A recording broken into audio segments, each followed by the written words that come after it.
Hey y'all, hey y'all, hey y'all. It is May the 11th. It's just Thursday. It's just Thursday. And we're excited that you guys could be here to join us. We haven't gotten kicked off of YouTube yet, so we're excited. We're on a 4-day stretch, so y'all better watch the heck fires out. You never know what could happen up in here. Maybe we're getting a little confident. John. Hey, buddy boy. How we doing? I'm good. I had to laugh at Charlotte right now. She was in here while the opener was still going, and she sees a kitty cat, the one where it's Kevin McCarthy fighting for speakership, kitty cat, and then she goes, "Oh, there's a kitty cat," and "Oh, there's John."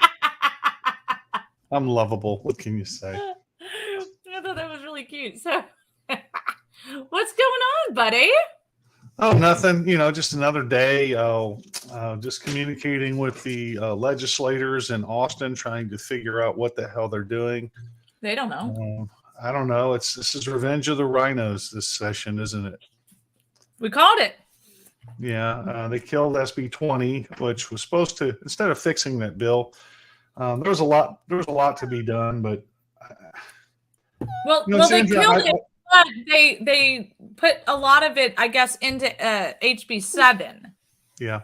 I think we spend a lot of time trying to perfect things and get consensus amongst the grassroots that we end up screwing ourselves and getting nothing.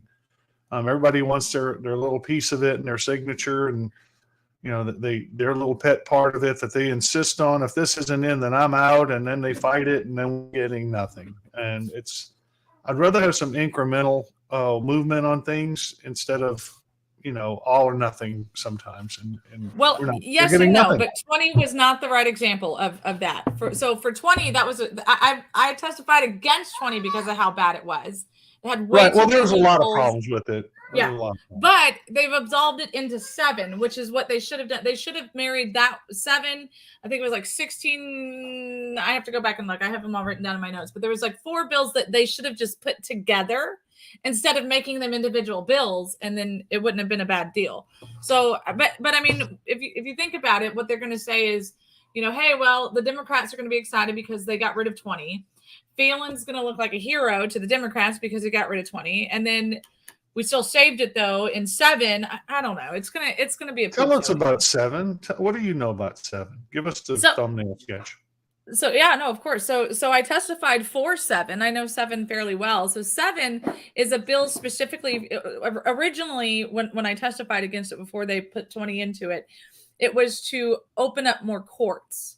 So when you have like our regular courts in your counties and stuff are full, especially along the border, of trafficking. They're full of drugs. They're full of all of this stuff that's related to what the border security packages are looking like. And so it's clogging up the court systems for typical court issues, right? And so 20 was to provide an additional judge, an associate judge in the counties to be able to only process what we consider border security issues. And it's defined in 7. And it gives the funding for the judge. It gives the authority to the judge. It gives, it's pretty much its own little court. And it has to be requested, but it's specifically for people who are dealing with the border crisis and the border security issues. It has nothing to do with immigration.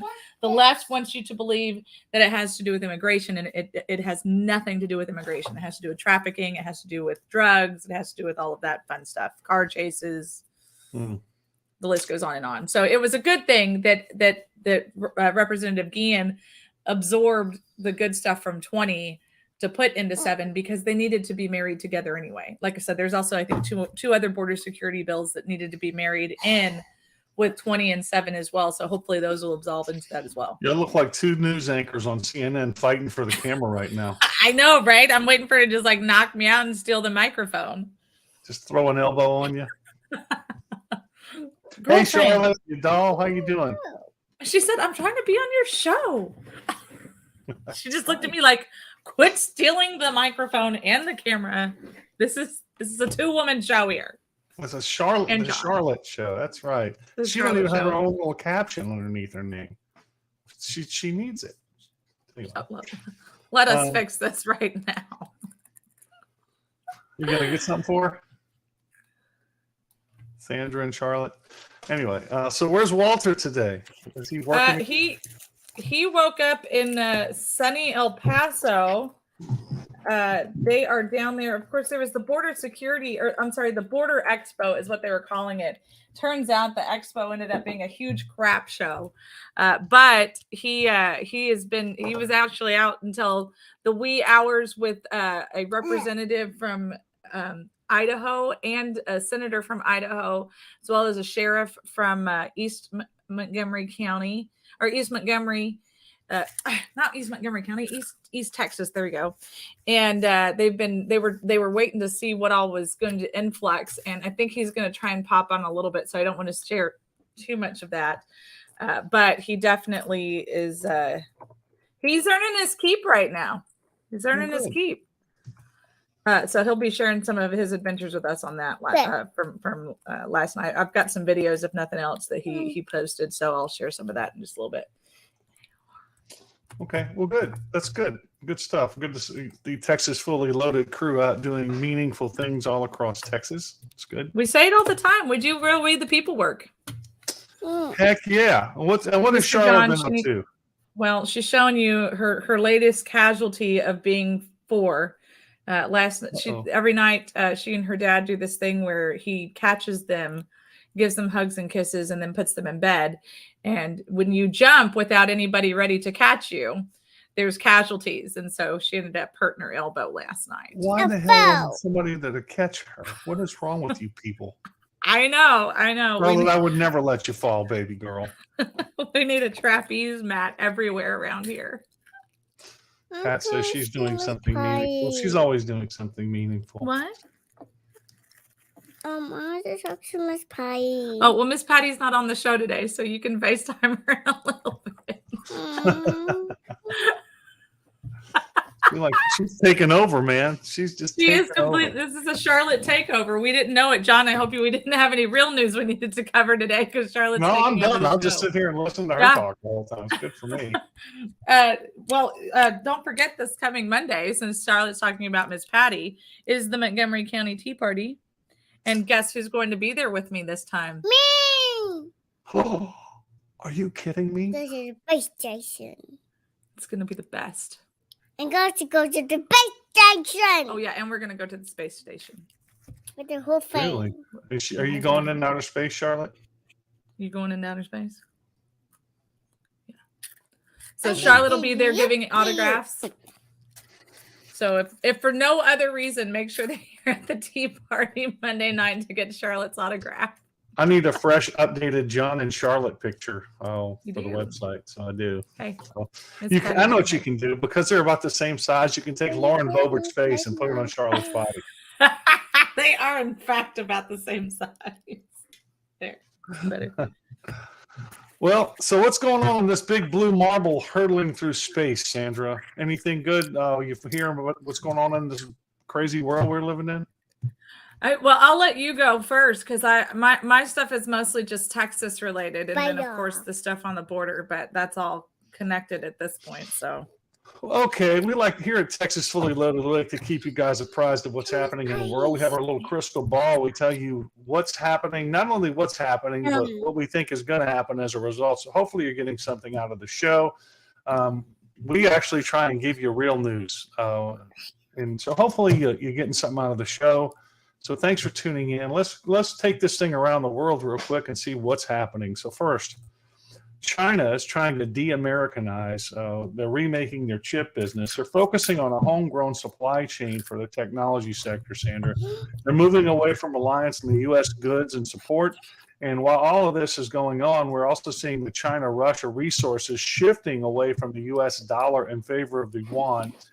China is also making inroads in Latin America with trade deals. So they're not stopping. I mean, they're still reaching all across the world. Meanwhile, they can't pay their own workers in China, the government workers, because, well, they're broke, but they have money for all this other stuff. What do you think, Sandra? What's going on with China? Are they still just trying to take over the world? Yes. It's like the longest episode of Pinky and the Brain that I've ever seen before.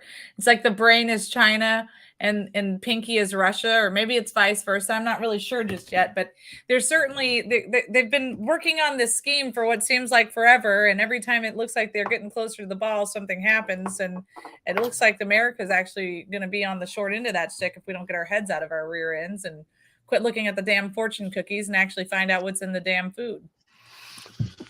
Okay. Well, let's see what else is going on this big blue marble. Here's a good one for you.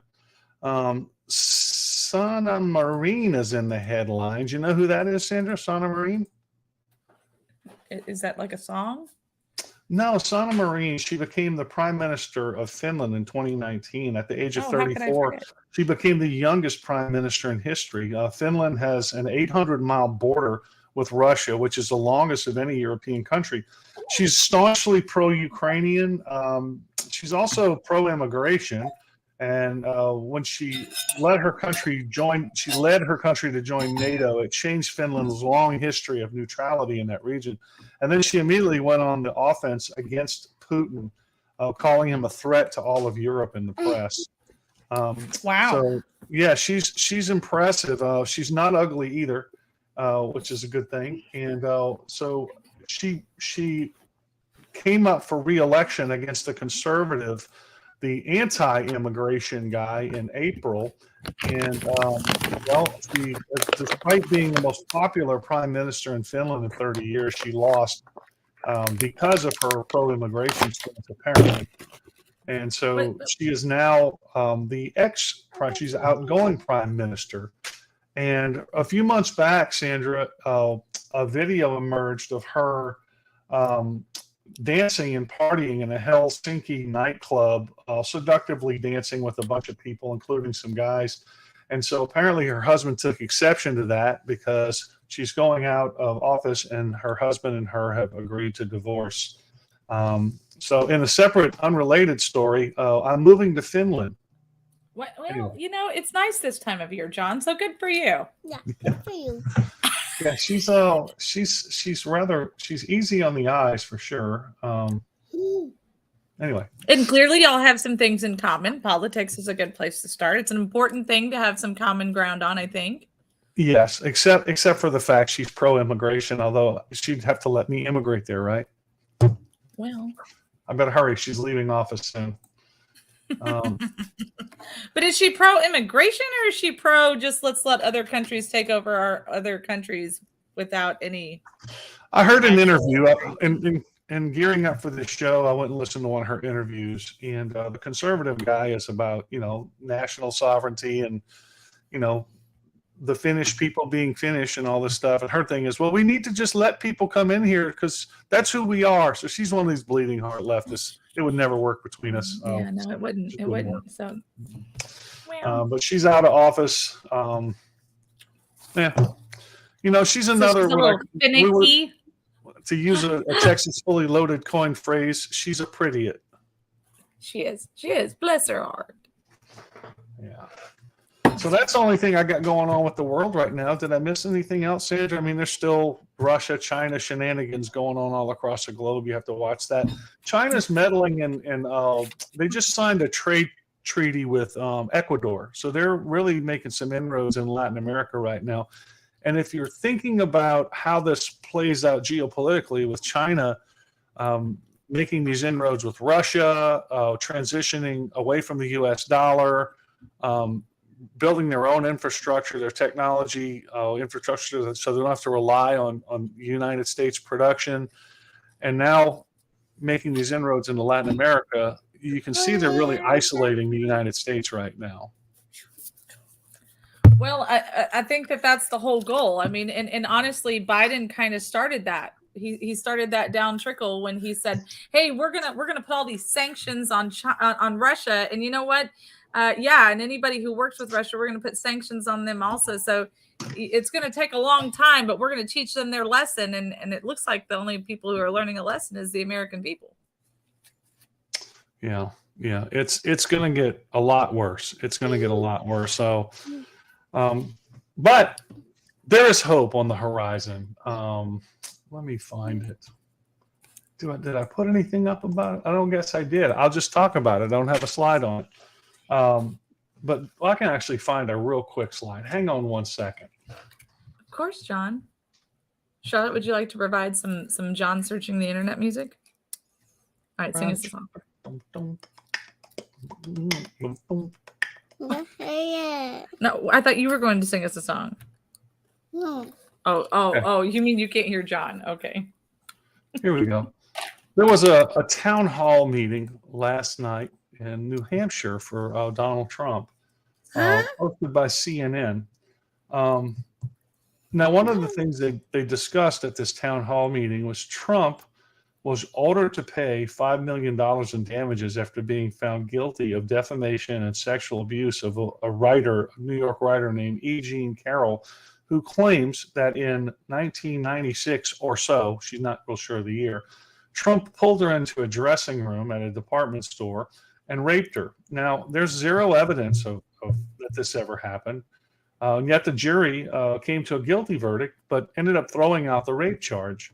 Interestingly enough, the jury still found Trump guilty of defamation for saying that Carroll was lying about the rape allegation, even though the jury agreed that there was no rape. You know, this case is being appealed, Sandra, but it served its purpose and to the leftists and their lapdog mainstream media. You know, in the town hall meeting in New Hampshire, for example, last night, the moderator referred to the rape conviction, to which Trump corrected her that there was no rape conviction.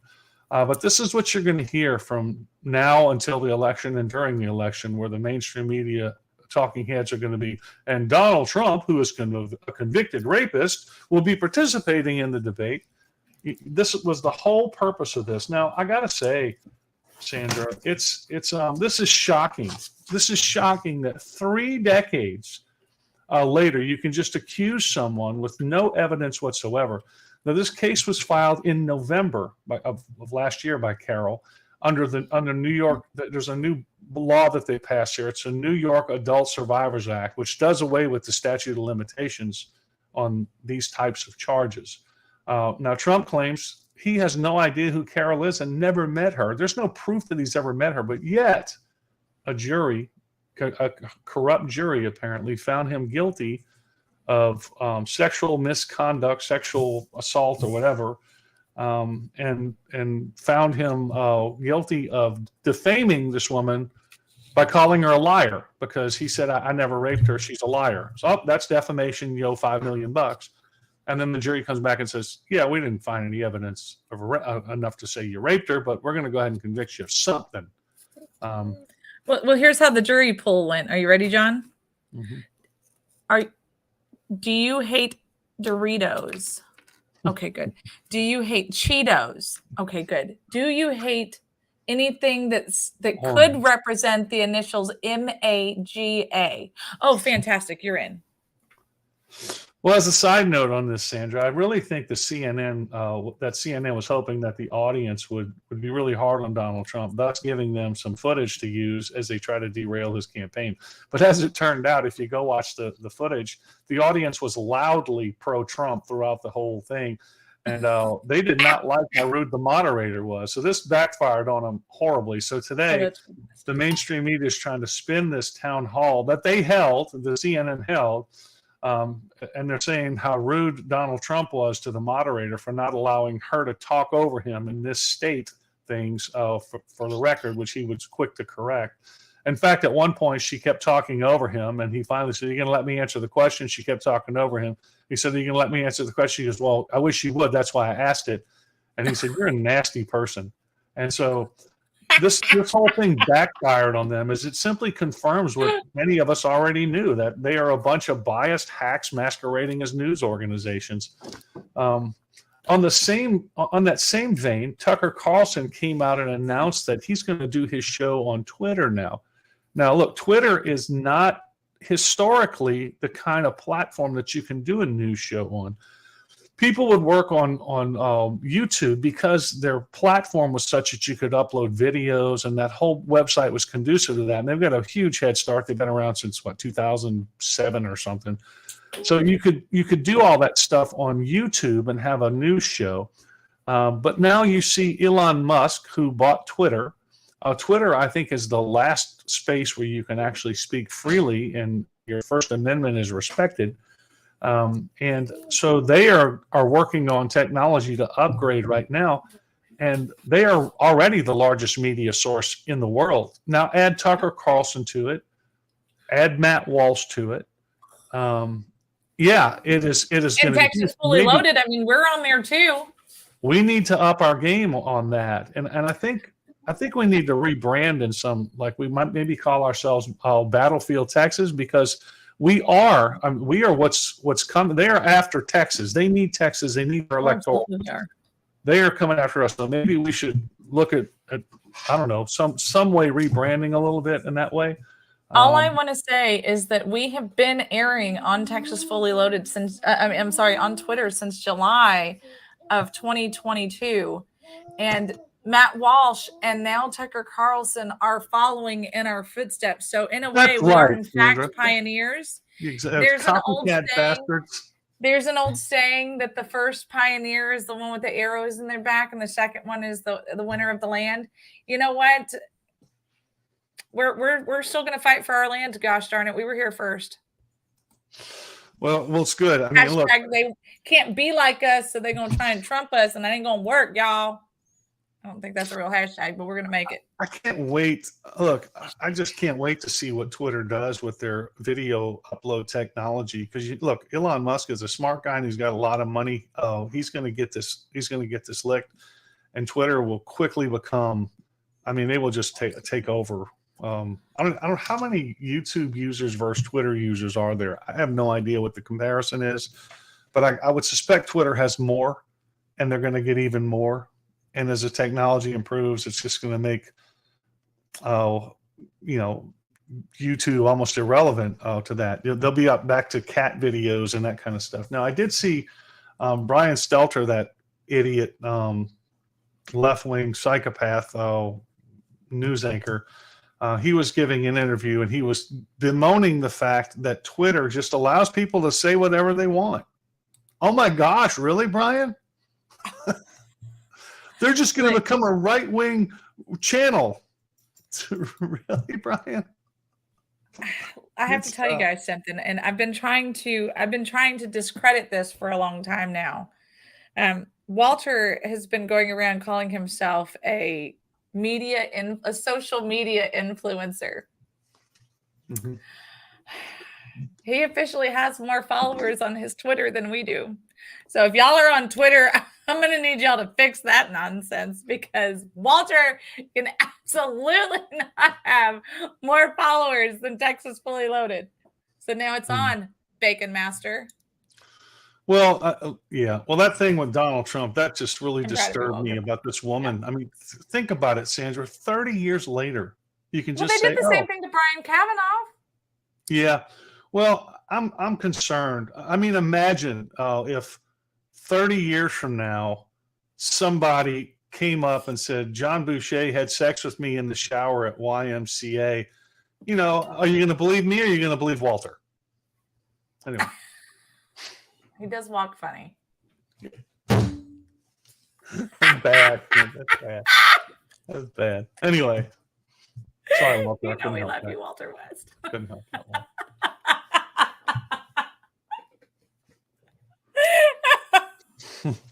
Let's move on into Texas, shall we? Moving right along. All right. So, Texas. Our beloved governor came out when they were talking about trying Daniel Perry for murdering the Black Lives Matter activists in Austin back in, was it July of 2020? Garrett Foster approached a car where they blocked the road, he and the other protesters, and levied his semi-automatic AK-47, I believe, as I recall, it was AK-47, at the wrong guy, Daniel Perry, a U.S. Army sergeant, who immediately shot Garrett dead. Imagine that. And this went to trial, and Governor Abbott quickly announced that if Perry is found guilty, he will be issuing a pardon. Well, that day has come. A jury in Austin has found Daniel Perry guilty of murder and sentenced him to 25 years in prison. What was his crime? Well, when somebody levied a AK-47 at him in the car, he defended himself. So this is the trap we're in now, Sandra, with the justice system. If you defend yourself and don't let them kill you, they weaponize the justice system to make an example of you for anyone else who would defend themselves. If I remember correctly, wasn't he even sitting inside of a vehicle? Yeah, he was sitting down inside of the vehicle. And the guy was on top of his hood. No, the guy wasn't on the hood. He just Okay. was But aiming it in the Perry car. was inside of his vehicle. Yeah. Okay. I thought I remembered all of that. Yeah, Okay. Daniel Perry was sitting in his car at the intersection where they blocked his car, and the guy walked up and was aiming the gun at him, and Perry, I guess, whipped out his Colt 45 and dispatched this guy into eternity. And now they're convicting him of cold-blooded murder of this poor innocent Black Lives Matter clown, who, by the way, had given an interview earlier that day with his gun, talking all tough about what he was going to do. Well, play I wonder stupid if he games. legally win owned stupid that prizes. AK-47. What's that? I wonder if he legally owned that AK-47. I don't know, but this is on that F around and find out matrix, isn't it? Yeah, And it sure is. and so now this has already gone to conviction, and the Texas Board of Pardons and Paroles, I guess, will have to refer the case. Abbott has requested that they send him a pardon recommendation, the State Board of Pardons and Paroles. And we're going to see. They reached out, AP reached out apparently to Governor Abbott's office for a comment on this case, and they did not issue a statement about it. So we're going to see if he keeps his word. I hope they pardon the guy, and I hope they have a big party for him after, because I would love to attend that. Godspeed, Mr. Perry, because there but for the grace of God goes any of us. Because if I'm sitting in a car and you point a gun at me, I'm going to dispatch you too. Yeah. I'm not going to wait till you kill me. The guy had absolutely no reason for pointing a gun at Mr. Perry, who was committing the crime of sitting in his car on a public road. Yeah. What a jerk. Yeah, I know. This is the world we live in, Sandra. The world we live in. What John, else? I can't. Thankfully, the state of Texas has now passed. Speaking of guns and ridiculous gun rhetoric, I'm glad to see that Texas has now passed a law that you have to be 21 in order to buy a long rifle now. They didn't pass it. It's in the House. It's gone to the Senate. You're correct. It's going to die in the Senate. A horrible, quick death. We can only hope, He because drove into a crowd looking for trouble. No, he didn't.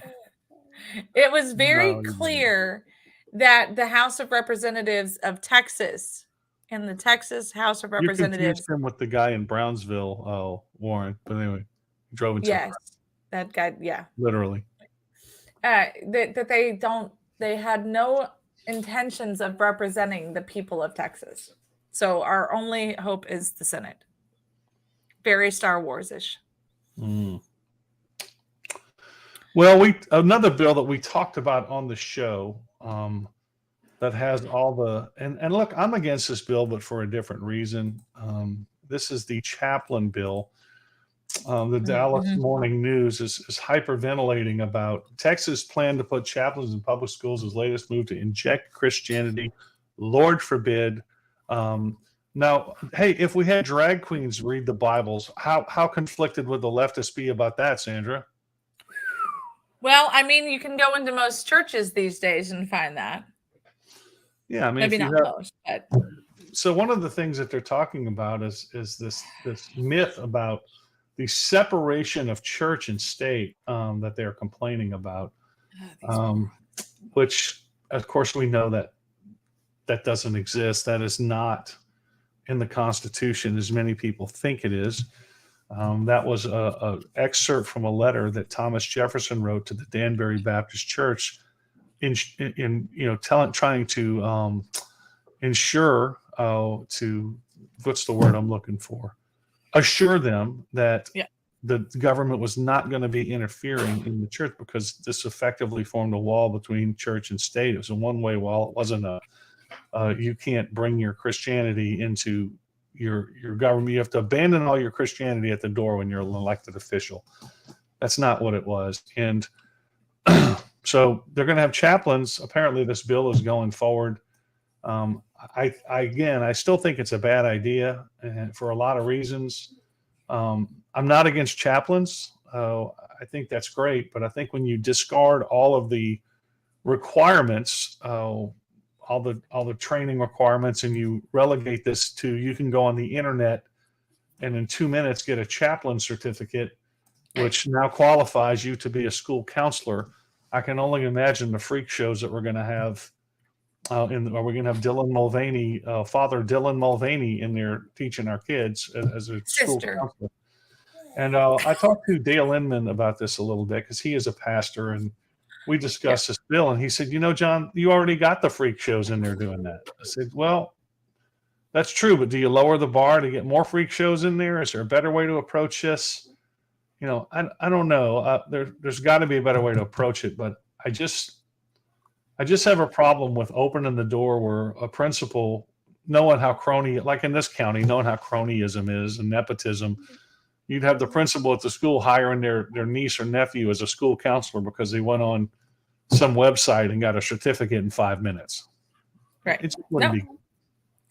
And that's the real scary part. And Austin, one of Austin's high school teachers brings up bills that are being discussed in the House and the Senate and all that kind of stuff, which I appreciate because it allows him to hear perspectives on both sides. And he'll text me every once in a while, and he texted me about this when it was kind of funny. It was literally about the same time you started bringing it up on the show. And he says, well, Mom, I don't see where this is a bad thing. And so we had to have the whole conversation, right, about how anybody, you just slap a collar on and all of a sudden, boom, you're a chaplain. Well, funny enough, earlier today, Walt was saying that when they go back down the border, he's thinking about getting one of those, getting a collar and ripping the sleeves off of his shirt and walking around and pretending he's a chaplain, just to see what happens. Because we were talking about Catholic Charities and stuff like that. Apparently, who's that? Michael Berry made a comment about how Catholics are now the new coyotes because of Catholic Charities. And so I was like, oh, I like it. Actually, that's kind of funny. Of course, not all Catholics. Catholic Charities is who he was specifically referring to. But, I thought that was kind of a fun twist. And so Walter wanted to see how that would happen.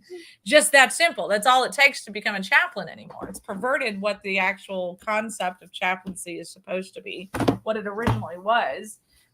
Intention is everything, right? You can't convict. You can't keep going down this road because it's only going to lead to death and destruction. Our children are literally at risk. When we start seeing, I don't want to jump ahead of myself, but when we start seeing these, any excuse for a stranger to walk into your child's classroom unannounced. I was talking to a mom in Arthur's class, or that, her little girl's in Arthur's class yesterday. And I asked her, I said, hey, let me ask you this. You're here all the time. When was the last time you were in our kids' classroom? And she stops and she goes, once, when the kids were not in there. It was meet the teacher night. One time. We have not been allowed back into our kids' school, let alone their classrooms. And so now to see that some freak show fake chaplains could show up, I got a real problem with that. Well, and if that's the case, you can also start calling me Friar Sandra. Looks like the governor's going to get the final say on whether this gets passed or not, because it's already made it that far, this chaplain bill. So I think there's going to be unintended consequences. I think we're going to rue the day that we did this. And again, I didn't go testify against the bill because I knew the pitchfork mob would come after me for opposing chaplains in the schools, which I don't oppose chaplains in the schools. I just oppose the how easy it is to become a chaplain, and I can foresee how this is going to be abused. Because people, what the problem is that people are very small-minded, and so and I think I've told this story on the air before, but it needs to be said again. So when I was I was 20, 21, 22 years old, I had been working with the chaplains on base in Great Lakes, and I was invited to go to an interfaith luncheon. And so to me, interfaith, I'm thinking, okay, the Catholics are going to be there, the Jews are going to be there, the Episcopalians are going to be there, right? Like Daddy. interfaiths. And that was not the case at all. Yes, those people were there, but so was the Church of Satan, so was the Buddhists, so were the Muslims, so were fill in the blank, because guess what? Those were all considered faiths. And so the chaplaincy had to accept and be part of all of those because of these ridiculous groups coming in, perverting what we consider what church is supposed to be about, right? What we as Christians, as we as faith believers in Christ Jesus and in God believe in. But because we have to be all inclusive, this was over 20 years ago, we have to be all inclusive. So everybody got a trophy. Everybody got to be at the interfaith luncheon. And it blew my mind. When I got up to speak, because they asked if I would speak, and I did. And I specifically said that, my little Southern Baptist mind just got blown out of the back of my head. I was not expecting to see so many different faiths. And we forget that just because we don't recognize them as a faith, it doesn't make them any less of a faith. It just, it does, but it doesn't make them in the ground of standing for the government. It doesn't make them less of a faith. Well, Warren is exactly right. There's going to be a lot of discrimination lawsuits. As soon as you say the Satanist can't come in here as a chaplain in the Satanist church or anything crazy like that, the Nazi church or whatever other crazy church they found. What was a group that killed themselves because they thought the spaceship was coming down to get them that time? Mm-hmm. Whatever. What's that? Was that it that was one of them. Yeah. I can't remember the other one. There was a few of them. Yeah. Yeah, but my point is Warren, you're right. There's going to be a lot of people filing lawsuits for discrimination over why is your religion more valid than mine? That's happening. Heaven's Gate. That's what it was. Thank you, Heaven's Simon. Gate. That's the one, Simon. Were you part of that, Simon? You answered that pretty quick. He was very. Were you the one that got away? Were you the one that made the refreshments? Simon said, "Hey, I'm gonna go get ice. I'll be right back, guys." Yeah, I'll be right back. Y'all start without me. Terrible. Had your choice of cars in the parking lot there, Simon, because they weren't coming back to get them. Woof. Love you, baby. Up. Anyway, so our little producer over here, she sees, she hears me say Simon. She goes, "Simon's here." Well, it's about that time, Sandra, because I'm out of Texas stuff, and next thing we're moving to is local. So are we commercial break time at 10:42? So we'll go ahead and do a commercial break. We do have a couple of guests coming on. John and I haven't this is the first time we've seen each other or spoken to each other all day. Hey John, how are you? So there's guests coming on? Surprise! Charlotte? Besides someone from Charlotte. Heaven's Gate coming on? Worse, they're from Plainview. So we're going to get an update on what's going on in Plainview. Heather has agreed to come back on the show today. And then when we get to our local news, this one will be local/national news. It has to do with some border wall stuff.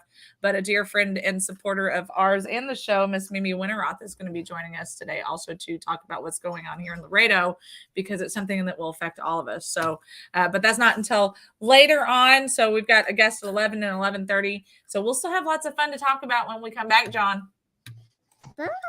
George Not Santos. I know. There's more George Santos news and everything. So we'll be right back, George y'all. Santos section. All right. See you in a Say minute.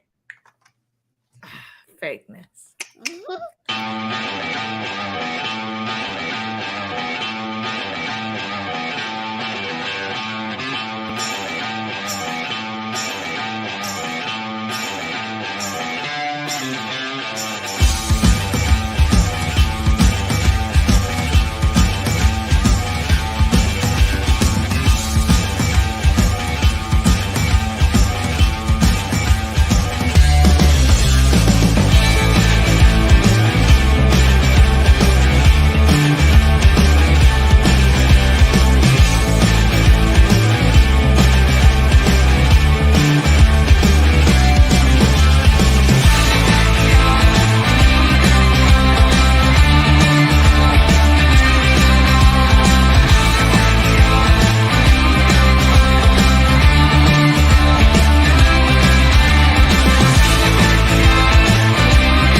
We are back. Thank you so much to our amazing sponsors, the Montgomery County Tea Party. It is this Monday, not next Monday, like I had my mental brain, which this Monday works so much better. So I'm glad they didn't move it. Not that they ever do, because it's always the first and the third Monday of the month.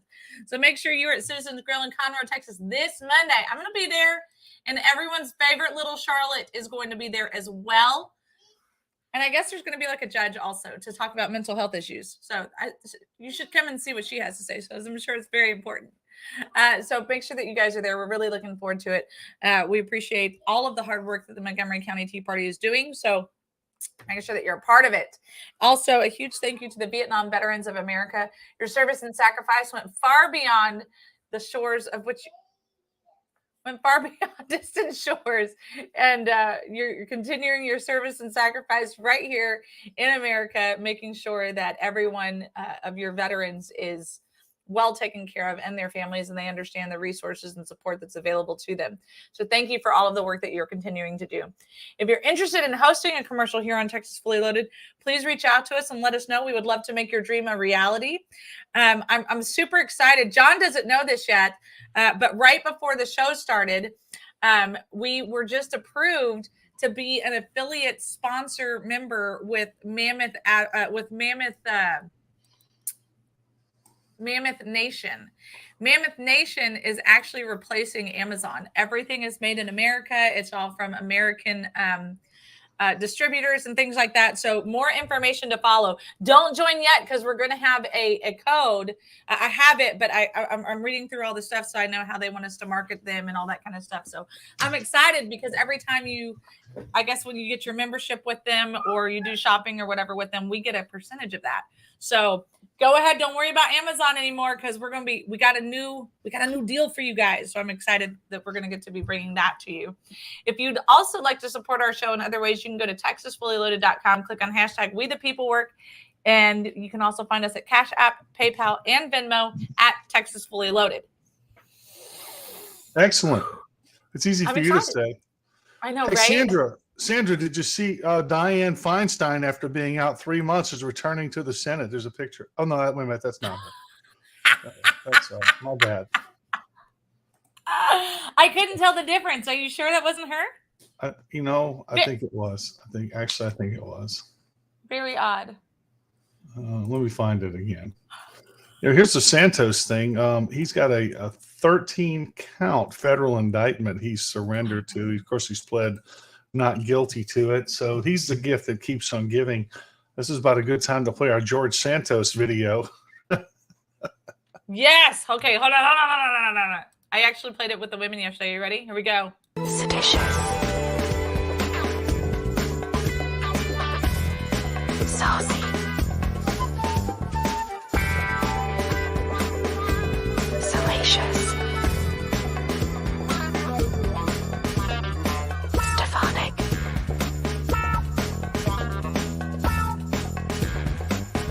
Scammer. Santos.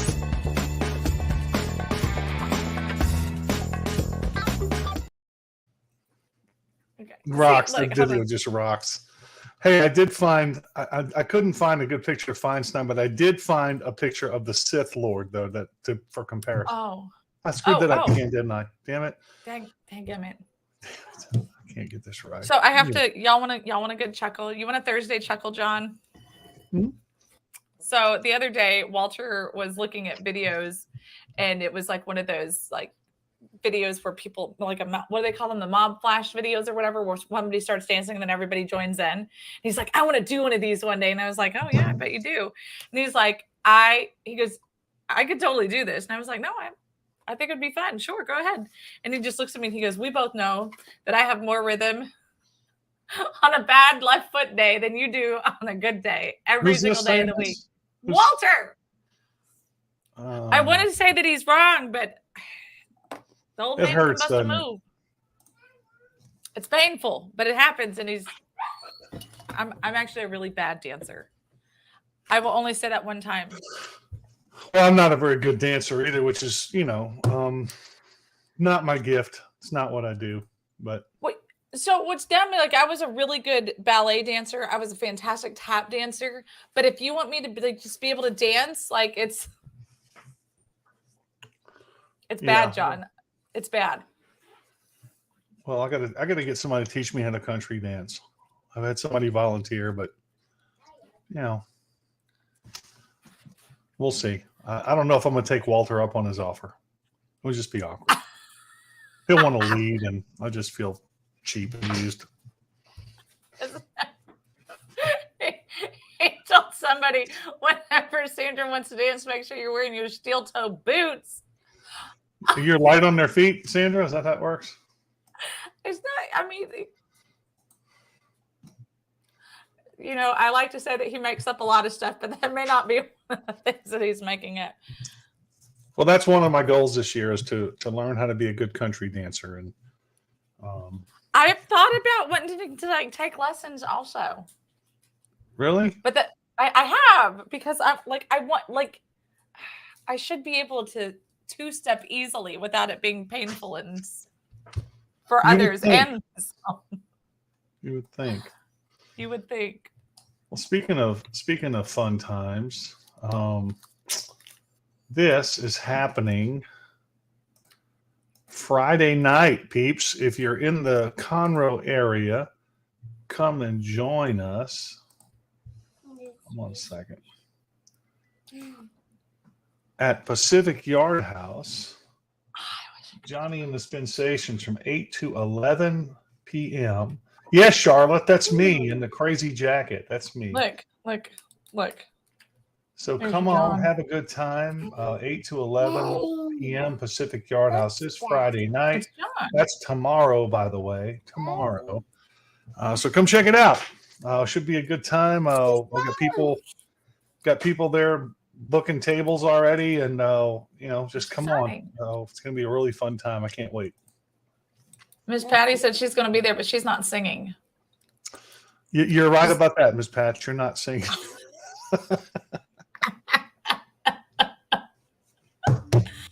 Now, I'd let Charlotte sing if Charlotte wanted to come sing. Maybe Charlotte can sing Monday. All right, She Charlotte. said. She's like, I don't know about all this. What Remember else? is you new? and John sang last time you were at the tea party? Y'all sang Jingle Bells. Well, here's another thing that's happening. So Friday after I get off stage and I'm going to be exhausted and really tired. Saturday morning at Grace Church is the Full Armor of God event. We're going to be praying over our elected officials. We're going to have Brandon Creighton there speaking as a keynote speaker. We're going to have a featured speaker from Ted Cruz's office. Jason Nelson is going to be also speaking. Dale Lindman, our SREC and the local pastor here, is also going to be speaking. We're going to introduce SRECs, and it should just be a really good event. Trying to make sure that everybody understands that we are a praying county and we pray for our elected officials, and we are believers, and we are servant leaders, and I want to make sure that we'll bring all that together and try and get this to be an annual event. That's all anyway, and so this is the first one we're doing, and just be in prayer that it's going to turn out well. I think it will. I think that the attitude is correct and the intent is correct, and I'm excited about it. I'm excited about it. That's awesome. So working on the program right now. Actually got help working on the program for that. And this is a rough draft of it now.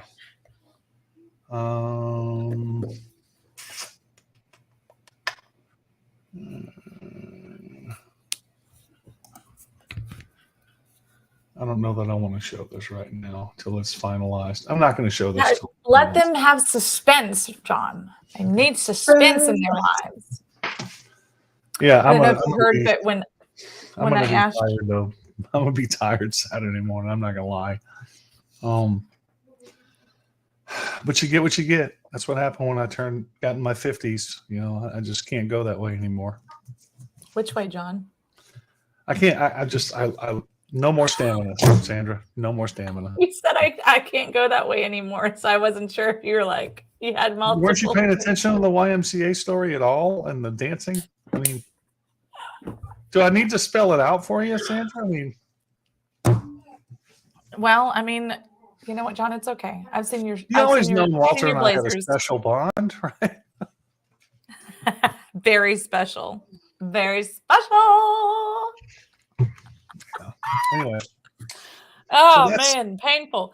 Charlotte is requesting that you and her sing on Monday at the tea Okay. party. sure, I'm in. When I I'm asked her if she remembered you guys singing Jingle Bells, and she goes, "Yes." Can me and Mr. John sing? Can we sing again on Monday? I gotta pick up a song on my ukulele. Have her sing "Tonight You Belong to Me." Make her learn that song. Oh, that'll be Okay. easy for her to learn between now and then. Sure. Sure, do it. Send it to me. Send it to me, and I'll play it.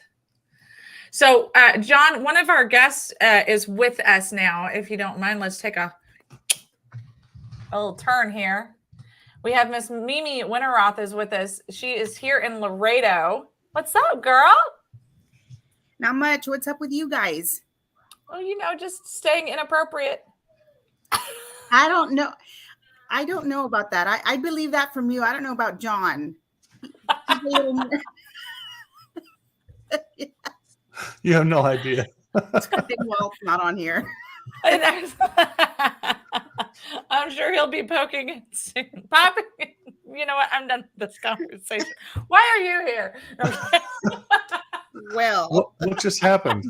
I don't know. well, Okay. like the Grim Reaper showing up at the coronation. That's what I'm doing. Oh man.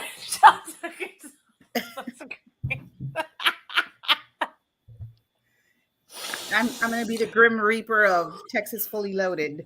No, get your butt back up there, John. Don't you let me flounder on my own. You started this nonsense.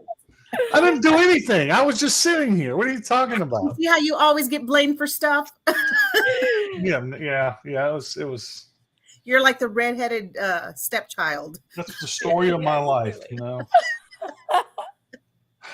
Gosh. Oh my land. Anyway, so what's Okay. going on, Mimi? Tell me about Webb County. What's going Webb? Webcott. Webcott. Yeah. So Webcott. Webcott it stands for Webb County Trump Train. Only because they closed down. Well, Facebook closed down our original Trump Train Facebook group, so I had to get creative and create another name. Are you So on Twitter? actually, yeah, I'm almost That's on where every everything's platform. going. We are just talking about that early in the show. That's where everything's moving to. Yeah. I'm kicking and screaming though. I'm a creature of old habits. It's painful. Painful. Well, so So- what's the Webb County Trump train up to lately? What'd you think about the court case that just happened? I believe that, in my opinion, it was BS. You can't have one charge without the other. I don't see how they would have. I think they're just their hiney is hurt because he said she wasn't his type.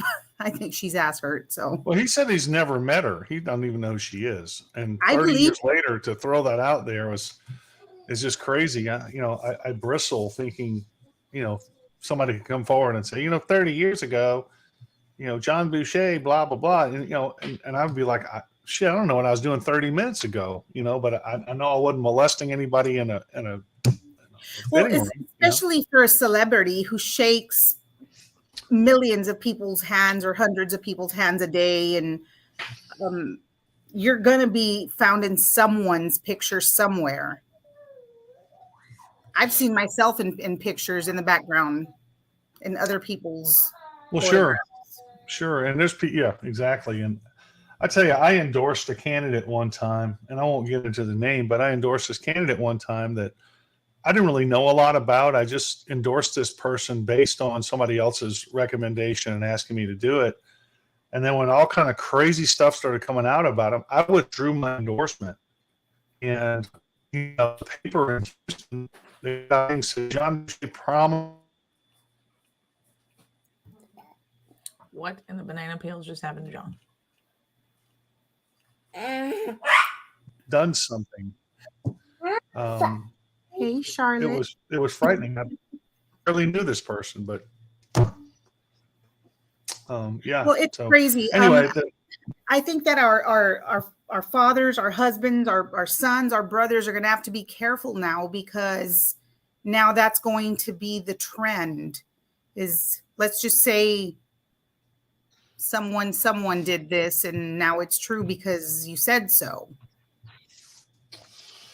well, and it is really a deal where it's a no risk thing for the ones who claim this stuff, and it should be. There was recently a story about it just came out. There was a guy who received a football scholarship. He was a punter from like San Diego State or something. I can't remember the guy's name, but some girl accused him of raping her in college. And the Buffalo Bills disavowed who he was and kicked him off the team, and just ruined his NFL career. And it came out recently where she admitted that she lied. And it's like, oh, okay, she lied. Well, whatever. Well, you ruined somebody's life. I think there needs to be consequences for things like that when you just make stuff up about people and try and destroy their life. I think the sentence for doing that should be the same as the sentence for a rape conviction, because the devastation is the same. I agree. I agree 100%. Mimi, what page did you put the letter on that you wanted to discuss, or any of it? Because I can't find any of it for some reason. Please don't tell me Facebook took it down like they do everything else. Well, it's a good thing that I have it on my pictures. So this letter is a memo sent out by the National Border Patrol Council, urging the public to get involved in a much needed road that they will need down by your area, Sandra, and it'll go all the way, I believe, halfway towards Laredo College. This will facilitate their job instead of having to take that ugly dirt road that is currently there. It'll be more lit. There'll be a few bridges in the way that they'll also utilize for their job. It seems like, from what I've heard, certain council members are standing in the way of that. And we know who they are. I just don't want to mention their name because they're very touchy about their name. Well, they shouldn't have ran for office. Right. So anyway, it looks like it's the Cigarroa clan who's misinforming people about the facts of this road. They seem to think that this road is clearing the way for a wall that Border Patrol wants to install. That's not the case. Border Patrol has no interest in the wall yet. Their only interest is in that road, and it's a much needed road. And I'm 100% with Border Patrol. If it comes down to politics and law enforcement, it's always going to be law enforcement. Right. And, I was trying to see if I could find the pictures that you posted, because you also posted pictures of that No Border Wall coalition meeting in Rio Bravo. And I can't find either one. So I don't know if I'm not looking at the right page or what, but this is a problem that we've had for a long time here in the border. And I've been working closely with Michael Banks about stuff that's happening here in Laredo, and they're frustrated. They're frustrated because Michael Banks is the border czar. There's No Border Wall coalition. They really don't have any ground other than to truly just make noise. Because if they stop for 5 seconds and look, this isn't a gateway drug into putting the wall up. The problem is that people don't realize is that we understand the terrain. Like, the people who are for the wall understand the terrain. We want wall where there needs to be wall, but we want common sense where there needs to be common sense, right? We need to get rid of the what do they call it? The salt something tree. I can't think of the name all of a sudden. The creosote, all of the stuff that's hurting our local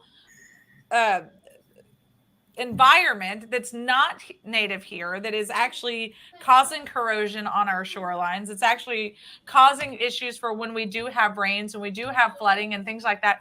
What is necessary is to put in these roads, number one, for the safety of the Border Patrol agents, but also for local law enforcement. Local law enforcement is back there also. Our sheriff's department is back there. The police departments are back there. The constables are back there. Because what these people who want to talk about rhetoric instead of talk about the actual needs and necessities of the area don't want to talk about is that there are local crimes happening back there. Right. Well, let's go back, Sandra, to some years ago, and I hate to bring it up because the mother of this young girl she's a very good friend of mine, but the girl who was found over in that area dead inside a one of those bins, right? One of those plastic bins. They go knock on the door. I mean Laredo PD goes and knocks on the door. The guy makes a run for it. He makes a run for the river. So how much easier would it have been for either Border Patrol or Laredo PD or some law enforcement agency to catch up through him through a clear road versus the brush, the rocks, the dirt, the non-existent road that's currently there. So this would help the public as well, because I'm pretty sure Border Patrol is going to have it well lit. So this would help the public as well, not just law enforcement. Right. It sure would. And this is something. Oh, look, this picture's up here. They didn't take this picture down, Mimi, so that's kind of funny. But let me show you. So these people who claim that they care more about the environment, who claim that we're just supposed to be some big peaceful kumbaya happy family. Mimi, you were one of the organizers for the Laredo Trump Train. We talk about it often on the show. Of course, it was something that we were super honored to be able to participate in when I was running for office. Y'all got to. Your team put together the largest Trump train in the nation. It made Miami have to go, hold on a second. We can't be outdone by some little podunk town in Texas. And yet here we are. We were the hold my beer state. That's right. So in connection with that, these no border wall people decided to take our public street and put a mural on it in front of the federal courthouse. Now, they had just put it down, and then a couple of weeks later, we had the Trump train, and then they said, oh, we need to touch it up. It's not been touched up since, by the way. Right. But this is the type of messaging that they truly want I mean, realistically, what they did was they ruined a road. Now, mind you, ruining the road, that is our federal courthouse. My belief is that courthouse should have the utmost respect. And by having a mural that is highly the same as a BLM mural, because if you look at it, it kind of looks like a BLM mural. Same color, same font, just, different wording. Same group of people installed right in front of our federal courthouse. That speaks volumes of the respect that you have for the state and for our federal government.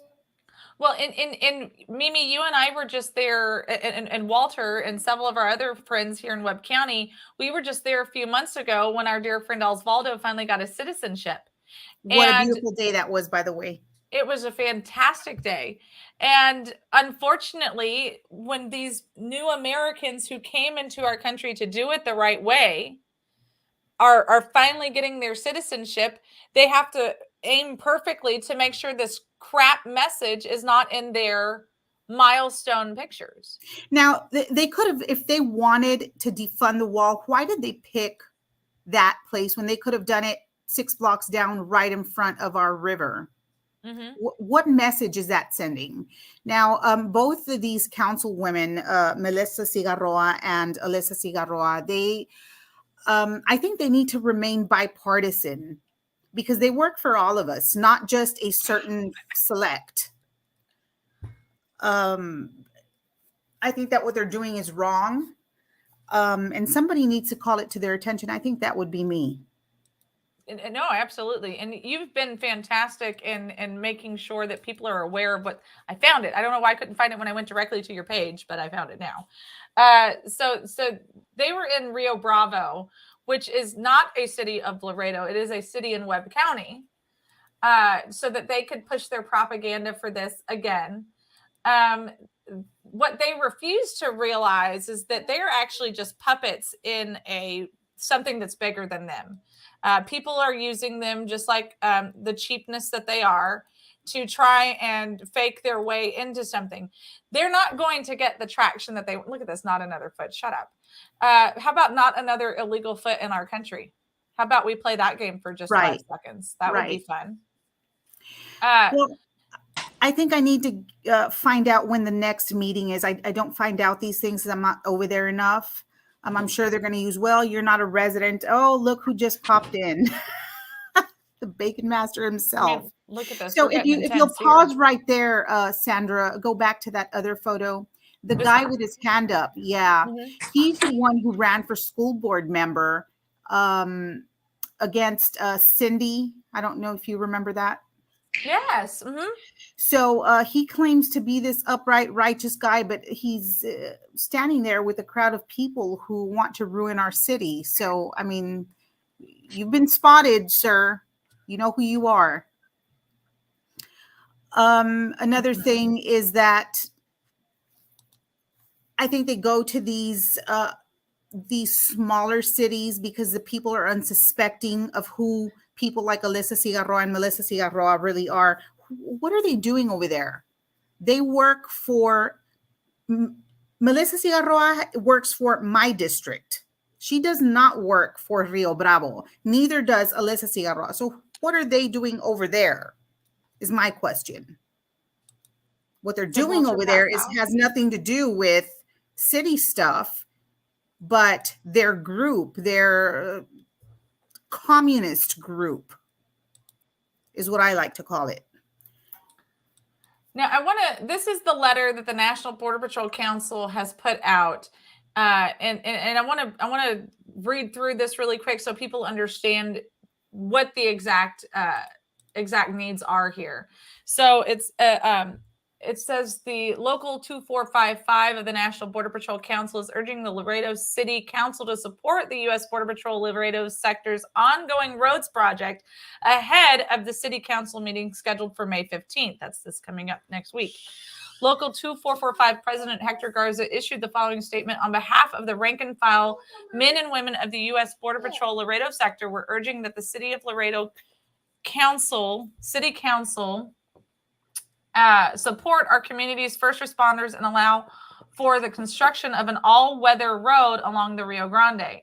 This project comes at no cost to local taxpayers in the city, yet would allow all first responders in our community to rapidly and safely respond to incidents along the river, from drownings to brush fires to medical emergencies, as well as responding to any criminal activity. The Border Patrol Roads project on city property will include 2 bridges over 2 creeks that would allow for increased connectivity along the border and decreased incidents of crime making its way into the surrounding communities.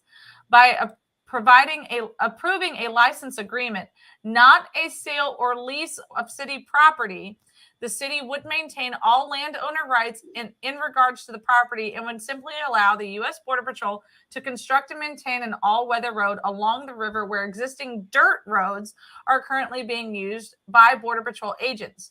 This license agreement may be revoked by the city at any time. Additionally, these roads will provide erosion control measures that will benefit the community and the environment. The Border Patrol agents are continuing to see drug and human smuggling events throughout the Laredo sector, and this BP road project initiative will ensure Laredo remains a safe community. The roads will not only greatly improve public safety activities along the Rio Grande, but will also allow Border Patrol agents to avoid patrolling through the neighborhoods near the river. Border Patrol agents are currently forced to patrol through these neighborhoods because of the lack of infrastructure along the river. We thank the City Council for their consideration of our views and urge swift action to approve this critical public safety project.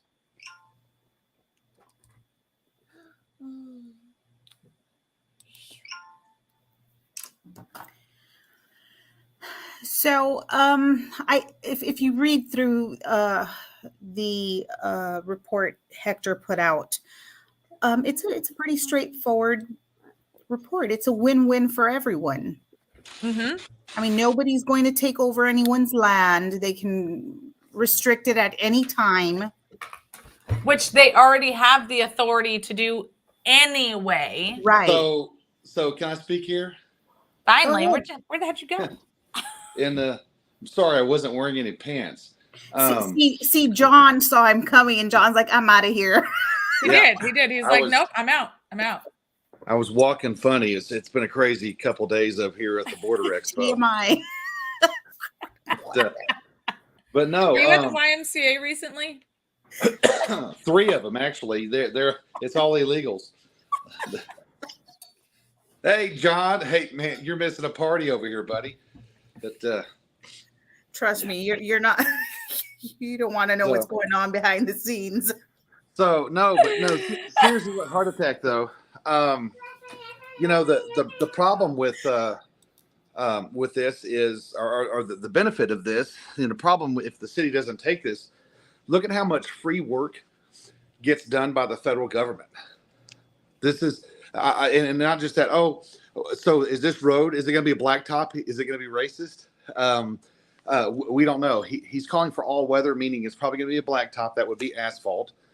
How much wear and tear on the city vehicles, the fire vehicles? Here's the best part. You have this road there. Is it going to be closed to the public? Because we're finding along the border in other communities, that work well with the Border Patrol, such as Del Rio, places like that. These Del Rio Eagle Pass, go down towards Brownsville, things like that. These areas, even here in El Paso, these areas provide an open market for people to move. I mean, Right. Whenever a Border Patrol vehicle they need access, people just need to get out of their way. When the fire department needs access, people just need to get out of their way. The key is, though, erosion control. That's huge down there. The fact that it's going to give you better access to the river for the river rescues. When are they going to start paddling in the river again? Is this always going to be a river about illegal aliens, or are we going to start, rebuilding the river? This No Border Wall Coalition, these guys here, they've, they want to save the butterflies and all that. But if you save the butterflies, don't you still want to go see the butterflies? Right. So, and I've These just, are not exclusive to the Border Patrol or even EMS services. Like, these are roads that regular people can drive on. well, not just drive, but I mean, can you imagine getting to jog along a river? If y'all actually fix up along the river there, they want to do this binational park. Well, I think Walt, that is what their end game is. I think that they're not saying it out loud, but I think that they believe that if that road is put in, then it kind of puts a damper on their binational park, which, by the way, isn't going to happen because there is no funding for that. Wait a minute, there's no funding for the binational park? Well, there's a portion of it. Let me rephrase that. I apologize, because of the fact all the illegal Venezuelans coming on over here, they're probably getting that money. They're not telling you that right now, but in 3 years you're going to We'll find out. the reason why we could get the park, but you can't have any trees in it, is because Right. as the country goes to crap. So anyway, Right. So the city council meeting is the 15th, correct? Correct. So the way I see it and the way I've really looked at it is there's only 2 people standing in the way of that. How many hundred- They wouldn't. how many hundreds of thousands of people live there? Yeah. The thing is that these people don't get involved enough, nor do they know enough, and they go by what certain people or certain groups misinform them about. So you want to talk about misinformation like they always do? Well, there you have it. Misinformation. Da da da da da da. Yeah. So what we need, if you're watching, if you're in Webb County, if you're in Laredo, if you're in the surrounding areas, if this is something that you care about, which you should. Are you kidding me? The You should be there. WBCA could use this. Yes, so that they can It's find more it's like I streets to said say that I before. was It's unconstitutional. a win-win. Yeah, it's a win-win for everyone, except the No Border Wall Coalition. Hey, we're building roads into Ukraine. There you go. They're okay Now- with building now bridges the- into now the Mexico, just ci- not roads. The city has the funding from the government for this. If we don't use it, it's going to go to waste. And I personally would rather have our roads built for these agents to work efficiently than to have a binational park, cartel park. Well, and the cartel park is fine, but it's literally, it's not just the agents. The city gets to use it. Right. The Yeah, citizens get to use it. They will get to walk on the. I mean, it's not like they're going to help them out with their local property taxes. I mean, otherwise, when this, think of every fire truck that gets beat up going down there, every ambulance, every police car that's going to back up Border Patrol, or that's going to that has to chase a criminal, an American criminal, down this trail, and Border Patrol can't get involved. Remember, so what are they going to have? They're going to lose a vehicle, and it's going to come out of property taxes. Whereas if you have this thing that's been paid for by federal taxes, remember, it's 1 in 300,000 down there paying for all the local stuff. This is local. Now you have 1 in 330 million. Think of how much you're going to be putting into that. So, although wear and tear on this county and city vehicles is very important because this comes out of our pocket, I think that the important thing to remember here are people's lives. If we're inviting these illegals to come in through our border and they're just ravaging through the river and coming in here, then we want to have a gateway to be able to help them in case they drown. And you've seen the Which is influx very of children. common. Yes, Yeah. it's very common in that area. You know, the funniest thing I saw down there, since this no border wall thing is doing their deal, the funniest thing I think I've ever seen is the fact that it says no border wall in front of the federal courthouse, where I watched a bunch of people that couldn't really speak good English get their citizenship, and they were prideful Americans. Way to be 5 minutes late to the Why, show. why can't no border wall people put money in and make it to where it's easier to immigrate to America? They could have chose 100 other streets in that area. They chose our federal courthouse. That's because they want to send out a message, and they're sending out the wrong message. The message that they're sending out is, you don't have to come to our courthouse and become a U.S. citizen. You can just jump the river. Jump the well, river, that's fine. hide. Well, and you know what? Here's another portion of the conversation. Is last year when I went and spoke in front of City Council over stuff that's happening here on Mines Road. It was when we had one of the many water main bursts. I had made the statement then: if when we're building roads, we actually put in the infrastructure so that we don't have to tear up the roads that we put in, and actually just take care of it all at once. What the city is failing to realize is that this is called a negotiation. And so when they go into this negotiation with the federal government and with the contractors, they can say, okay, look, here's what we're willing to do. We're willing to put in these roads as long as you also put in the proper plumbing for this section that you're going to have to tear up regardless anyway. Because when you're putting in new roads in old areas, you have to fix all of the surrounding area. So we're being the people of the No Border Wall Coalition are so narrow-minded that they're not looking at the big picture and how this could actually help the broken, terrible roads and infrastructure of Laredo. And they are awful and numerous, especially in the areas where they're looking to put this stuff in. They could fix these problems on the federal government's dime. And they're not doing crap to help us down here anyway. But we're too narrow-minded to think like that. They complain about, sorry, I'm having my El Paso street taco. You see that? Yeah, no, please enjoy yourself. They're By all means. complaining about 35 not getting fixed. Hey, Henry, where's our federal funding? We're behind. They're literally giving you asphalt right now, and they're going to complain about it. Yeah. P.S. He yells at me when I eat on the show, which is that is why I keep saying that they're standing in the way of it, because they fear that it's going to stand in the way of their cartel park, which goes by the name of Binational Park. Wait, is this like a transnational park? Looks like, Binational?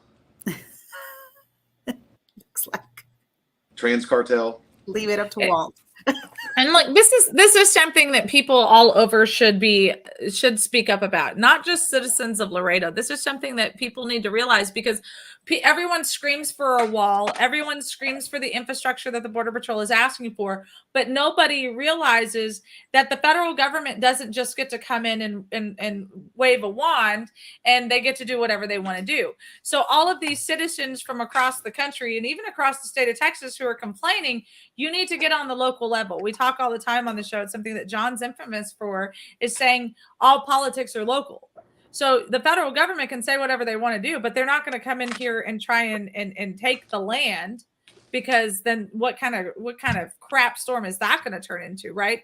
So that they have to work within the government, right? They have to work within this entity, which is why your elections matter, even on a local level, especially on a local level. But the fun part is that we the people get to work to make all of this happen if we get involved. And it's not going to happen just because we wish it, because national news is talking about it, or even local news is talking about it. It's only going to happen if we get involved and we show up at city council meetings.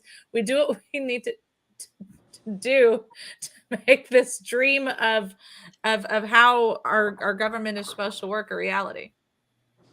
So if you care about a border wall, if you care about roads, if you know somebody who lives in the border areas, talk to them, ask them to get involved. And if you don't, you can still write letters. You can still go and testify and be like, hey, I might live 300 miles away from the border, but this is how this is affecting my everyday.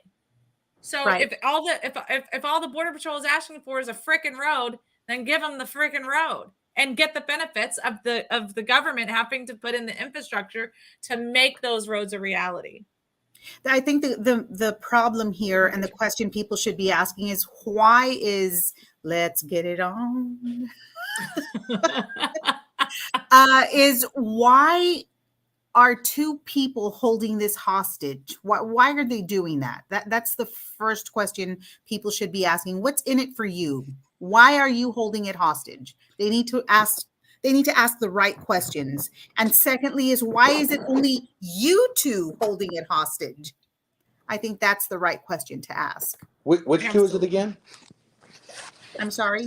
Which two is it again? The way it looks like is both Council Cigarroa women.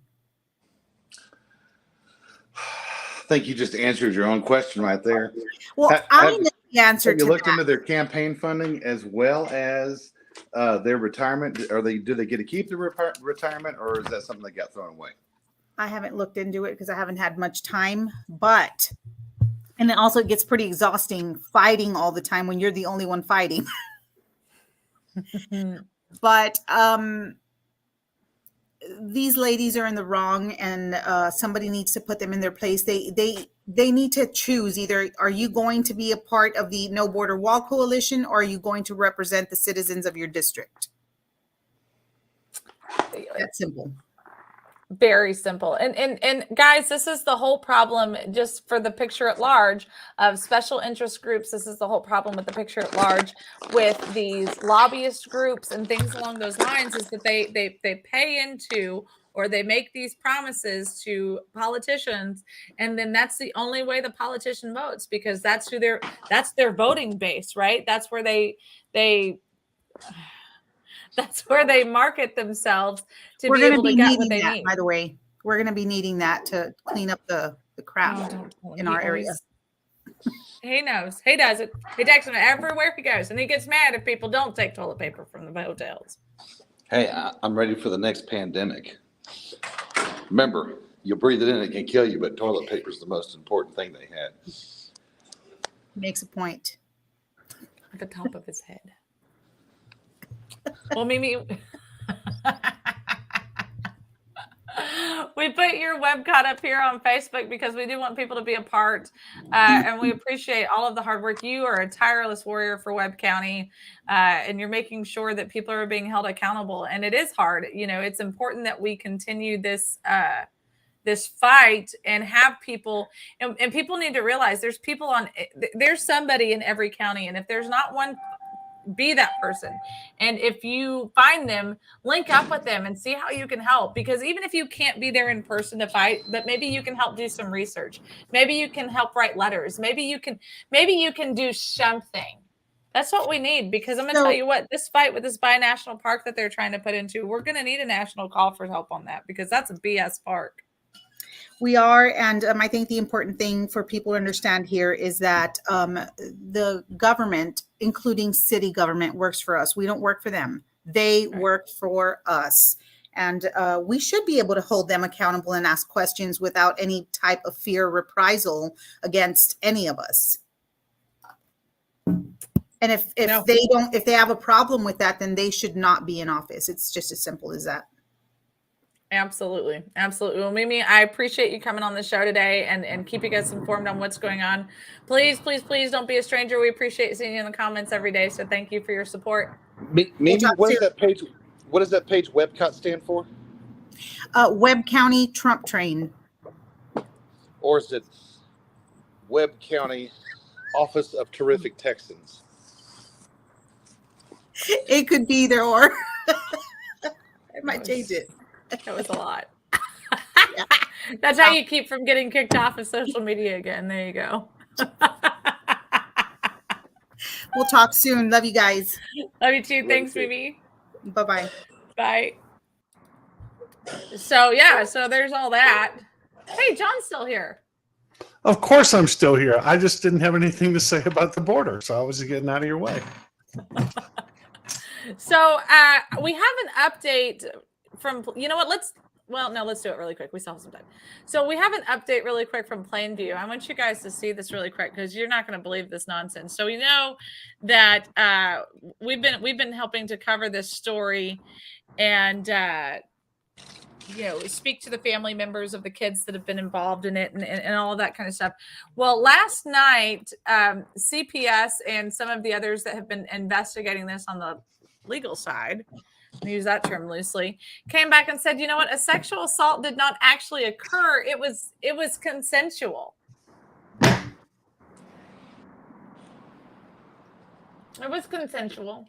And also, just to make you guys feel better, the teacher didn't have her AirPods in. That was a lie. So then she was there watching it? Apparently. So hang on a second. Then this is a new thing. It was just inappropriate. It wasn't.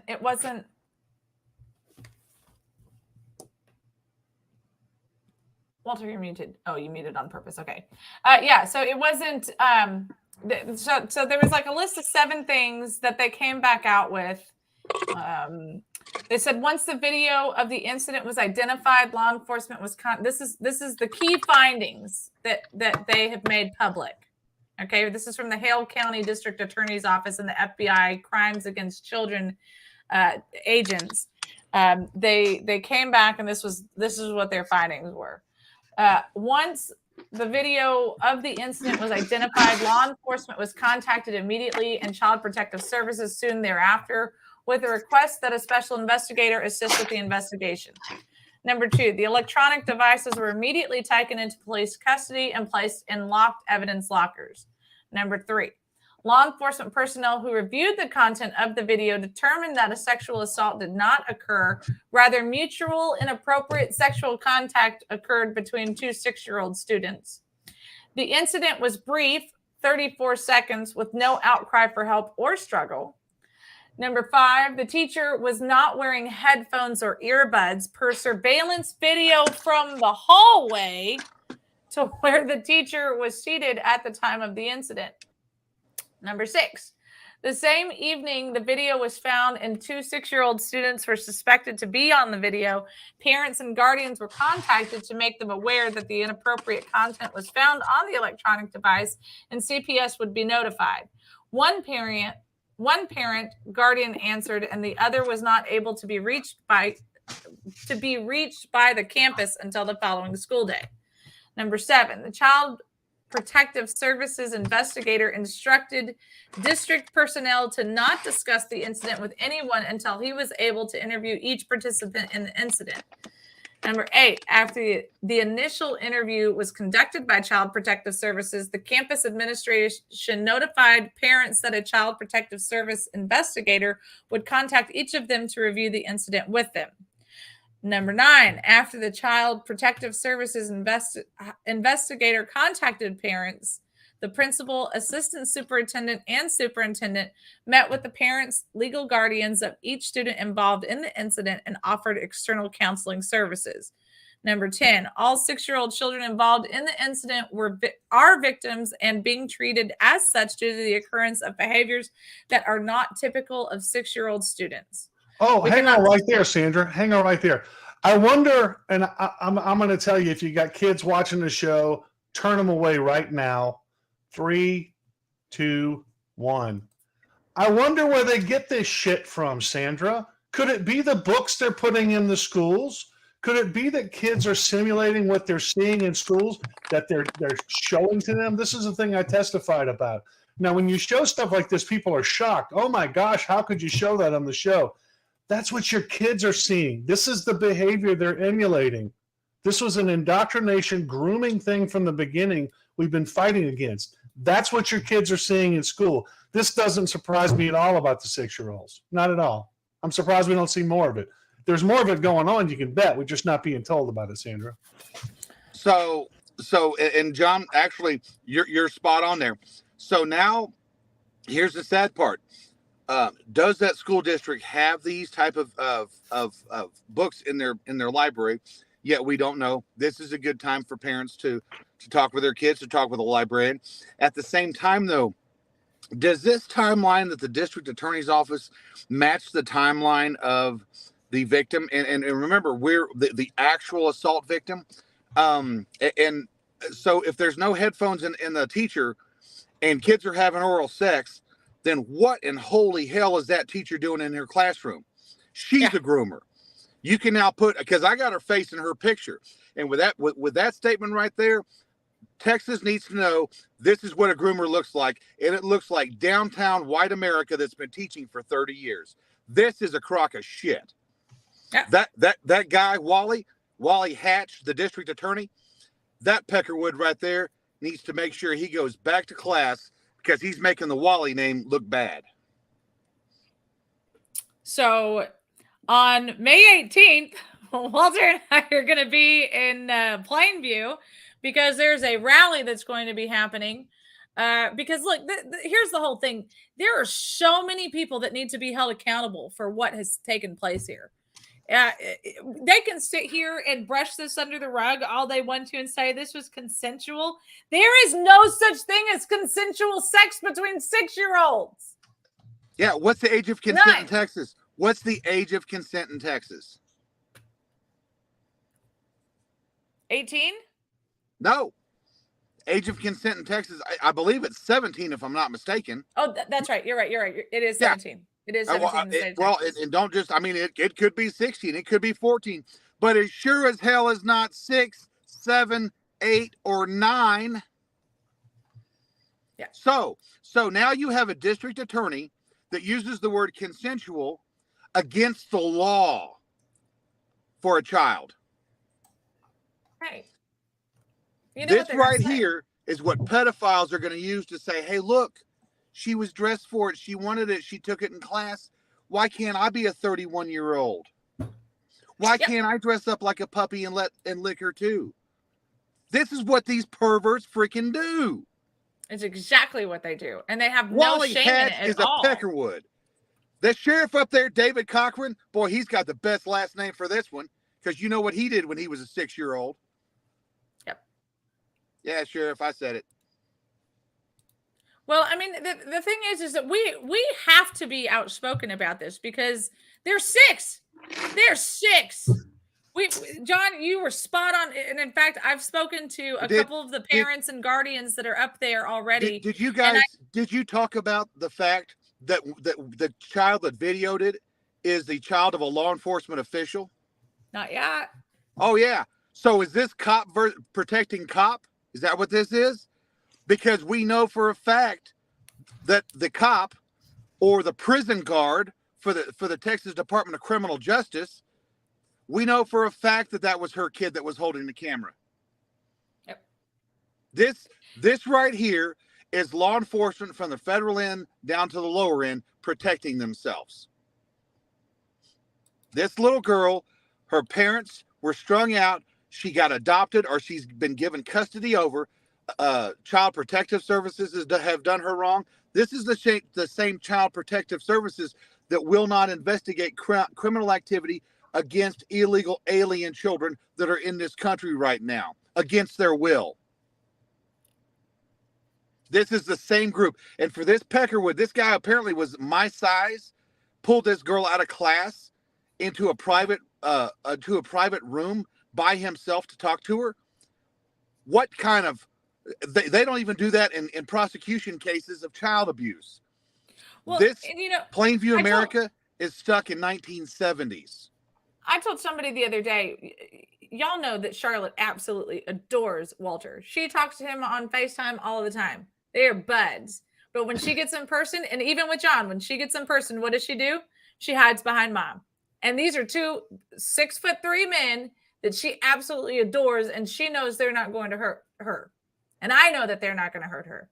Can you imagine having a little girl have to deal with a mountain of a man to talk about being touched inappropriately or touching somebody or any of these conversations? These are not I know Walter and John hang on. backwards, and I wouldn't want them to have that conversation with my daughter. You just hit the nail on the head. Everyone is sitting here. The girls that came out against Brian Slayton, they're defending them, and they're talking about how horrible it must be for this 19-year-old that got sexually assaulted or didn't get sexually assaulted, and yet you're going to throw this 6-year-old under the bus? Yeah, they understand the age of consent when it's a 19-year-old who's inebriated and incapable of making a decision. No. When it comes to a 14-year-old having a life-altering experience, a gender reassignment, all of a sudden they get amnesia, and that's a totally different thing. Those 2 Democrats are on the panel that convicted Slayton of this. Look, I agree with him. Slayton was wrong. He should be thrown out. I agree. We all agree on that. But the 2 Democrats have a problem because they both said, yes, the girl was too young. Yes, she couldn't make she wasn't in a frame of mind to make a good decision. Yes, we're voting for Slayton to go. And then they walk right to the floor and the gender modification shows up and they vote against it. It's just a total inconsistent. Totally inconsistent. Well, here, and this is exactly what it keeps going back to. It keeps going back to the age of consent is whatever is convenient for me. What they are in control of or not in control of is 100% up to the person who is being who's getting the benefits. Let me say it that way. Whoever's receiving the benefits. So let's go backwards. Let's bring the Slayton case into this. This 19-year-old girl, nobody held a gun to her head and forced her to take an Uber to Slayton's place. Nobody forced her to sit there and make out with him on the couch. Wait. She had sex all over the apartment. Yeah. I mean, so they're like, well, he gave her alcohol. So that's against the, you know what? She could have very easily said, no, I'm not 21 yet. Like, I can't have any alcohol. I mean, the whole thing. So if we want to, she is a 19-year-old adult. True. And we are holding a representative by the balls over her. We have 2 6-year-olds going freaking down on each other or whatever in a classroom, and the teacher, who now we know did not have her headphones in. It was consensual. Well, Slayton's deal also had that element of adultery and betrayal in it also. And plus, when you're up there and you're saying, "Hey, I'm a Christian, I'm a conservative, I'm this, I'm light to the world," and then you go do stuff like that, kind of hurts our movement a little bit, It does. You're right. Slayton did know better, but you know who? Those were still 2 adults. Those were still 2 adults who made adult decisions. Okay, those were still 2 adults. These are 2 6-year-olds. 6-year-olds. My 6-year-old is not even allowed to go out of the house without mommy saying what he's allowed to wear or not, let alone have permission to have a little girl stuck on his tellywhacker or force or fill in the blank. The conversation doesn't change. They are 6 years old, and every single adult in that building is 100% responsible for the fact that 2 6-year-olds were going at it, even if it was for when they say 34 seconds or some BS nonsense like that.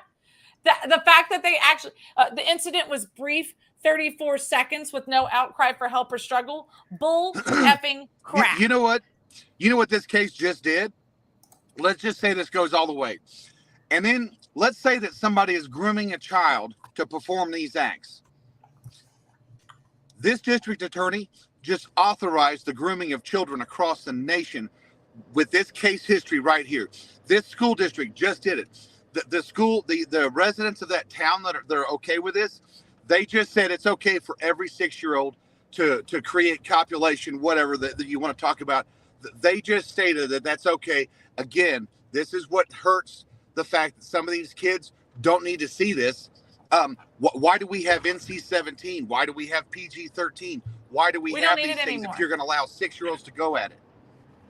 We don't need it anymore. The books that they're allowing in schools are proving that we don't need ratings on things anymore. The fact that a teacher is sitting in the classroom, look, let's all be adults for 1 second. So kids, put fingers in your ears. Charlotte's not in here, by the way. She's got her headphones on in her bedroom. Let's all be adults for 1 second. It takes more than 34 seconds to freaking do that stuff, okay? Every single day of the week. Unless you're apparently a 6-year-old professional. The whole thing is, I'm with you, Cam Swan. I am not okay with any of this. This is Well, hang on. Patty is absolutely correct. Here's the problem. Where is Congressman Jody Arrington? Because his FBI has just authorized this. This right here is something Congress needs to be looking at. If you're watching this show and you got a congressman, send all this stuff to your congressman and ask, why is Jody Arrington, congressman for that district, not stepping in and asking the FBI why it's okay for 2 6-year-olds to have consensual sex? That is what their report comes back with. They put their seal of approval on this. The same people that are effing the federal government are the same people that are trying to F your children. The FBI, and on the federal level, on the state level, the state Republican or the state rep and the state senator are both Republicans also. And where are they in this? They're the way of the buffalo, my friends. If This Matt Rinaldi, is why your elections matter. No. Hey, listen. They put out that Matt Rinaldi and the Republicans tried to hide the Brian Slayton stuff. All those people up there, Rolando Garcia put it out there. Who was behind luckily our SREC Dale Inman was in support of getting rid of Brian Slayton. He was in support of getting this stuff out there. Dana Myers, the vice chairwoman, there's over 3/4 of the SREC was in support. Where is Matt Rinaldi on this topic right here? Where is Jill Glover on this topic right here? Where are the people that are not speaking out about this out right now? And don't tell me they don't know, because it's going to come out whenever somebody produces their little secret text message thread that they've got that I stopped participating in on that Signal chat that they screw each other with. Where are those people at right now? The Republican Party of Texas is dead if they don't touch this issue by May 16th. Well, Walter, that's not fair of you. They're busy trying to get fake legislation passed. They're busy with do bullshit. a damn thing. They're busy with bullshit. They're busy fighting against child gender modification and getting the books out of the school. But when they have the opportunity to have a hands-on opportunity, they don't care. Put that out there. And this is what we've been fighting against the SREC for a very long time. If they're not there on May 18th, if there's not one SREC member there on May 18th, they don't tweet one thing out about this by May 18th. And the fact that they got to be called out by this dumbass that makes Zooms great again, that tells you right there exactly what's going on. We're not okay with this conversation if you guys haven't figured it out yet. Yeah. Yeah. I have people, you- we've had people reaching out to us. Like I said, I've spoken to several of the parents / guardians that are involved that attend this school. Yesterday, they did go back to school. That was the first day back at school. The parent that I spoke to is not sending her children back to school and probably will not next year. She and several of the other parents are trying to decide if they want to try and start a homeschool co-op just because they don't want their children exposed to people who aren't truly caring for them anymore. But she said that when she got there, or she said that parents were talking that the police presence and the state trooper presence was so great at the school. It's never been that high because they wanted to make sure that everybody felt safe being there and to show that their children were being well protected. And the parents are crying foul on it. They said, bull's not there. They are. Bull's not there, because if they are, then this wouldn't be happening at all. And the fact still remains that the school was more intent on protecting the teachers because they have to worry about the teachers union. Guess what? There's not a children's union. There's a teachers union. We're going to protect the adults all day long, but we don't protect the children. You There's a don't have groomers rights union. as a parent in a school. There's a law enforcement union.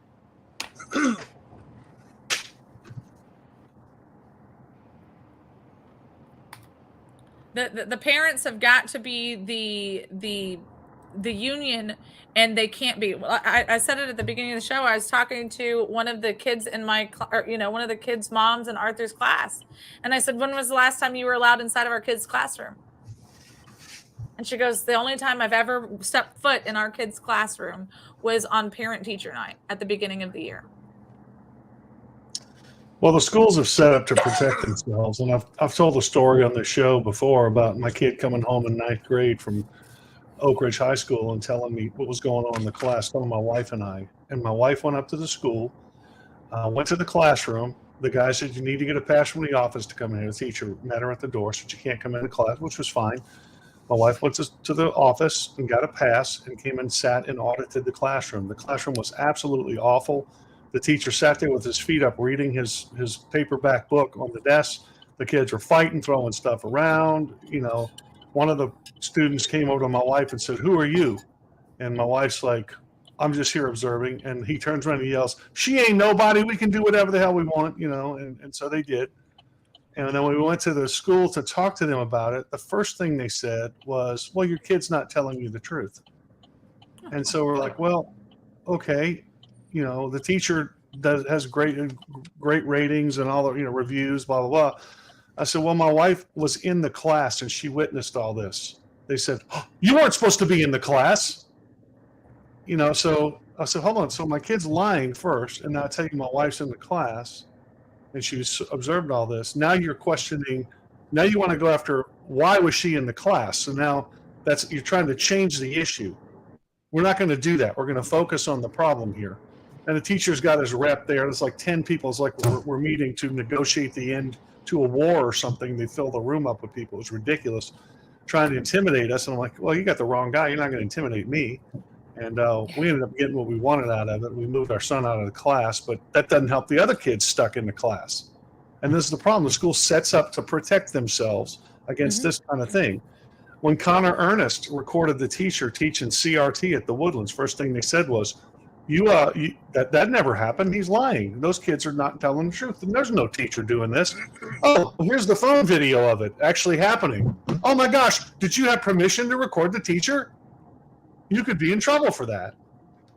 They just need to fire all these people. And until we start hiring the right school board people and getting rid of all these clowns, we're going to keep getting what we get.